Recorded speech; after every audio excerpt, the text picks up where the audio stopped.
9 പേർ കൊല്ലപ്പെട്ട ജമ്മു കാശ്മീരിലെ നൌഗാം പോലീസ് സ്റ്റേഷൻ സ്ഫോടനം അട്ടിമറിയല്ലെന്ന് പോലീസ് പറയുന്നു. നേരത്തെ ആഭ്യന്തര മന്ത്രാലയത്തിലെ വക്താവും അതുതന്നെയാണ് പറഞ്ഞത്. ആകസ്മികമായ സ്ഫോടനമെന്നാണ് ജമ്മു കാശ്മീർ DGP നളിൻ പ്രഭാതിന്റെ വിശദീകരണം. സ്റ്റേറ്റ് ഇന്റലിജൻസ് ഫോറൻസിക് ഉദ്യോഗസ്ഥർ ഉൾപ്പെടെയാണ് സ്ഫോടനത്തിൽ കൊല്ലപ്പെട്ടത്. ഡൽഹി സ്ഫോടനവുമായി ബന്ധമുള്ള ഫരീദാബാദ് വെള്ളക്കോളർ ഭീകര സംഘത്തിൽ നിന്ന് പിടികൂടിയ സ്ഫോടക വസ്തുക്കൾ പരിശോധിക്കുന്നതിനിടയിലായിരുന്നു സ്ഫോടനം. ബൽറാം നെടുങ്ങാടി വിവരങ്ങൾ വച്ചിരുന്നു. ബൽറാം, അങ്ങേയറ്റം സങ്കടകരമാണത് എന്ന് പറഞ്ഞാൽ ഇതിന് പ്രത്യേക SOPകൾ ഒക്കെ ഉള്ളതാണ് ഇത്തരം സ്ഫോടക വസ്തുക്കൾ പരിശോധിക്കുന്നതിനൊക്കെ. ആകസ്മികമായി പൊട്ടിത്തെറിച്ച് 9 ജീവൻ നഷ്ടപ്പെടുകയും 3 പേർ അത്യാസന്ന നിലയിൽ കഴിയുകയും ചെയ്യുന്നു എന്ന് പറഞ്ഞാൽ എന്താണ് യഥാർത്ഥത്തിൽ അവിടെ ഉണ്ടായത് ബൽറാം? ഹഷ്മി, രാജ്യത്തെ ഞെട്ടിച്ച ഒരു അപകടമാണ് ഇന്നലെ രാത്രി 11:22 ജമ്മു കശ്മീരിലെ നൌഗാം പോലീസ് സ്റ്റേഷനിൽ ഉണ്ടായത്.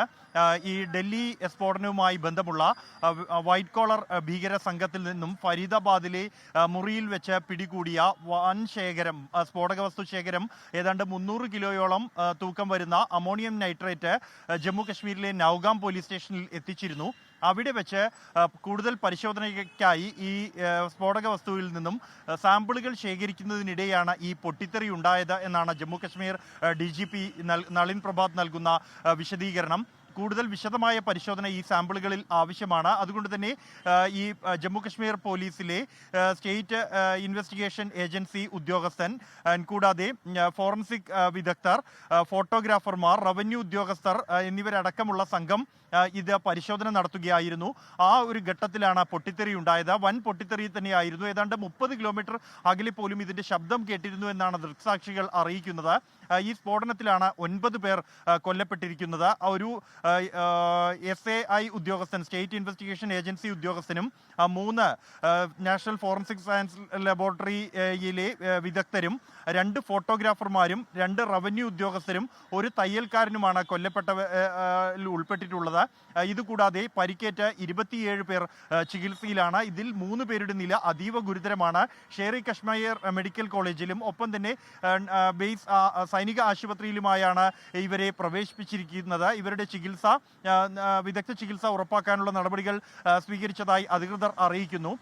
ഈ വൈറ്റ് കോളർ ഭീകര സംഘത്തെ സംബന്ധിച്ചിടത്തോളം ഇവർക്കെതിരായ ആദ്യ FIR രജിസ്റ്റർ ചെയ്യുന്നത് ജമ്മു കശ്മീരിലെ നൌഗാം പോലീസ് സ്റ്റേഷനിലാണ്. ഈ പോലീസ് സ്റ്റേഷനിലാണ് ഈ ആദിൽ റാത്തർ ഈ പോസ്റ്ററുകൾ, ജെയ്ഷെ അനുകൂല പോസ്റ്ററുകൾ പതിച്ചതുമായി ബന്ധപ്പെട്ടുള്ള കേസ് രജിസ്റ്റർ ചെയ്യുന്നത്.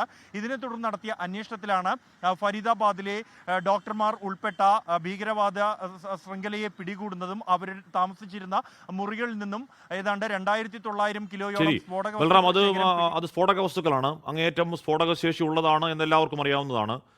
അപ്പോൾ അത് പരിശോധനയ്ക്കിടെ പൊട്ടിത്തെറിക്കൽ സംഭവിക്കുന്നത് എങ്ങനെയാണ്?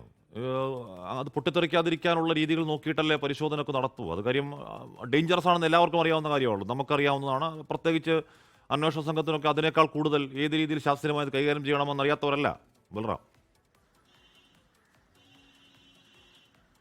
തീർച്ചയായും ഹാഷ്മി, ഇത്തരം സാഹചര്യങ്ങൾ അല്ലെങ്കിൽ സ്ഫോടക വസ്തുക്കൾ കൈകാര്യം ചെയ്യുമ്പോൾ അതിന് കൃത്യമായ ഒരു SOP നിലവിലുണ്ട്. സാധാരണ നിലയിൽ ഇത്തരം സ്ഫോടക വസ്തുക്കൾ കണ്ടെത്തിയാൽ ഉടൻ തന്നെ അതിന് പരിശോധനയ്ക്ക് ആവശ്യമായ സാമ്പിളുകൾ ശേഖരിച്ച ശേഷം പിന്നീട് നിർവീര്യമാക്കുകയാണ് പതിവ്. എന്നാൽ ഇവിടെ സംഭവിച്ചിരിക്കുന്നത് ഈ വരുന്ന സ്ഫോടക വസ്തു ശേഖരം, അതിൽ ഒരു വലിയ ശേഖരത്തിന്റെ പങ്ക് ജമ്മു കശ്മീരിലെ നൌഗാമിൽ ഈ ആദ്യ FIR രജിസ്റ്റർ ചെയ്ത പോലീസ് സ്റ്റേഷനിൽ എത്തിച്ചു. അവിടെ വെച്ചാണ് കൂടുതൽ പരിശോധനകൾക്കായി സാമ്പിളുകൾ ശേഖരിക്കുകയായിരുന്നു എന്നാണ് ജമ്മു കശ്മീർ പോലീസ് DGP നളിൻ പ്രഭാത് അറിയിക്കുന്നത്. കഴിഞ്ഞ 2 ദിവസമായി അതിലുള്ള വിദഗ്ധ പരിശോധനകൾ ആവശ്യമായതിനാൽ സാമ്പിളുകൾ ശേഖരിക്കുന്ന ഈ പ്രക്രിയ തുടർന്നു വരികയായിരുന്നു. അതിനിടെയാണ് ഈ ഒരു പൊട്ടിത്തെറി ഉണ്ടായിരിക്കുന്നത് എന്നുമാണ് അദ്ദേഹം നൽകുന്ന വിശദീകരണം. എന്നാൽ ഈ സ്ഫോടനത്തിന് പിന്നാലെ ഇതിന് പിന്നിൽ ജെയ്ഷെ ബന്ധമുള്ള ഒരു നിഴൽ സംഘടന ഇതിന്റെ ഉത്തരവാദിത്തം ഏറ്റെടുത്തു എന്ന് തുടങ്ങിയ അഭ്യൂഹങ്ങൾ പ്രചരിച്ചിരുന്നു. ഈ അഭ്യൂഹങ്ങളെ DGP പൂർണ്ണമായും തള്ളിക്കളയുകയാണ്. ഇതിലൊരു അട്ടിമറിയില്ല എന്നും മറിച്ച് ഒരു ആകസ്മികമായി ഉണ്ടായ ഒരു സംഭവം, ഒരു അപകടം മാത്രമാണ് ഇത് എന്നുമാണ് അദ്ദേഹം നൽകുന്ന വിശദീകരണം. ലോകത്തെവിടെയായാലും ഏത് സമയത്തും 24 വാർത്തകളും ഓഗ്മെന്റഡ് റിയാലിറ്റി പാക്കേജുകളും എക്സ്പ്ലെയിനറുകളും വിശദമായി കാണാൻ ഞങ്ങളുടെ YouTube ചാനൽ നിങ്ങൾക്ക് സബ്സ്ക്രൈബ് ചെയ്യാം.